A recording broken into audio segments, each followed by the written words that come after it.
आप किसी इम्पोर्टेंट काम से बाहर जा रहे हो, तभी अचानक से बारिश आ जाए तो सभी इधर उधर भागने लगते हैं और सभी अपने अपने घरों में जाने लगते हैं।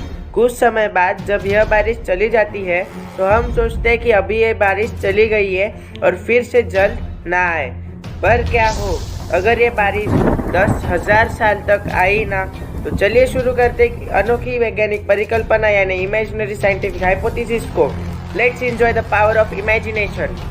हो सकता है कि बारिश का ना होना यह सुन के शायद आपको कुछ ज़्यादा फर्क ना पड़े, पर इसके दुष्परिणाम आपके रोंगटे खड़े कर सकती है और शायद आप यह सुन भी ना पाओ। पहला दिन। आज के दिन बारिश हमारे पृथ्वी पे से गायब हो चुकी है। शायद आपको इस चीज़ का अनुभव ना हो, पर आज ही के दिन हमारे जीवन चक्र के 4 सबसे महत्वपूर्ण cycle, nitrogen cycle, carbon cycle, oxygen cycle, water cycle में से वाटर साइकिल पूरी तरीके से गायब हो चुकी है। मतलब वाटर साइकिल का पूरा वर्किंग खत्म हो चुका है। और इस साइकिल का सबसे इम्पोर्टेंट काम ये है कि ये हमें पीने का साफ पानी देती है, यानी कि समुद्र में से और जो खराब पानी होता है उसके क्लाउड्स बना के हमें पीने का साफ पानी इसी साइकिल के वजह से मिलता है। पर अभी बारिश नहीं है, इसलिए यह जो फिल्टर है वो काम करना बंद हो गया। मतलब ही साफ पानी नहीं मिलेगा और जो बचा हुआ 2.3% जो लेक्स में जमा है पानी पीने के लायक, वो सिर्फ ज़्यादा से ज़्यादा 2000 साल तक टिकेगा। और इसी पानी के अभाव के चलते दुनिया के आधे से ज़्यादा लोक संख्या को पूरा उनके ज़रूरत के हिसाब से पानी नहीं मिल पाएगा। 100 साल बाद बिना बारिश के 100 years of no water on land. बिना बारिश के जो नॉर्मल सी बात है सूखा पड़ेगा, और क्योंकि 100 साल तक कुछ भी बारिश नहीं हुई है इसीलिए धरती का टेम्परेचर भी बहुत बढ़ चुका है। यह नियर अबाउट 200 डिग्री फ़ारेनहाइट तक यानी 90 डिग्री सेल्सियस तक चले गया है।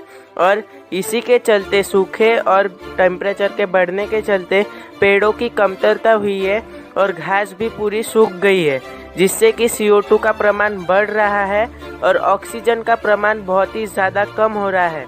CO2 का प्रमाण बढ़ने के वजह से हमारी पृथ्वी आग के गोले में तब्दील हो चुकी है।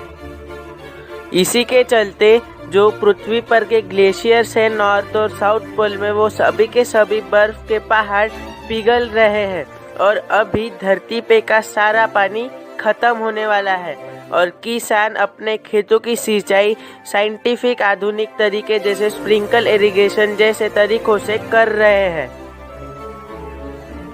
बिना पानी के 2000 साल बाद अभी पीने का पूरा पानी धरती पर से खत्म हो चुका है। और पानी के अभाव के चलते और स्वच्छ पानी न मिलने के चलते धरती की आधे से ज़्यादा की लोक संख्या ख़त्म हो चुकी है। और जो पानी से हम लोग बिजली बनाते थे वो पानी न रहने के वजह से आधी से भी ज़्यादा बिजली अब बनना ख़त्म हो चुकी है, जो कि एक बहुत ही ज़्यादा बुरी बात है। और धरती पर जो ऑक्सीजन था वो भी अभी ख़त्म होने के कगार पर है। और कार्बन डाइऑक्साइड की मात्रा बढ़ने के वजह से धरती बहुत ज़्यादा गर्म हो रही है। अभी जब धरती पे का पूरा पानी ख़त्म हो चुका है तो वैज्ञानिक ओशियंस में का खारा पानी लेके उसे डिस्टिलेशन प्रक्रिया के थ्रू साफ करके पीने लायक बना रहे हैं। और पृथ्वी के सतह का टेम्परेचर इतना बढ़ गया है कि लोग अपने अपने घर पृथ्वी के सतह के नीचे, जहाँ पे एक constant temperature 4 degree Celsius maintain